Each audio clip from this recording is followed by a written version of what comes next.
Pag-abot sa respeto, dili basihan ang grado. Kay dili tanang edukado, respetado nga pagkatao. Kay naamanggoy uban, nagkataas ang grado, pero nagkamubo ang iyahang respeto sa iyahang isig katao. Ilabi na og dili ka edukado nga pagkatao, ubos kaayo ang pagtan-aw nila nimo. Una-una ang dili baya tanang walay nahuman, tapulan mo eskwela.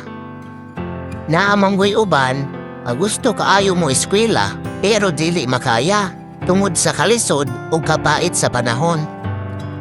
Maong ayaw daog-daoga ang mga tao na walay nahuman. Kay kasagaran sa mga taong walay nahuman, maupatoy na ay saktong pamatasan. Maunay ginaingon nga bahalag puberata o kulang sa grado, basta naalang tay gugma o respeto sa isig katao, sobra pa na sa edukado.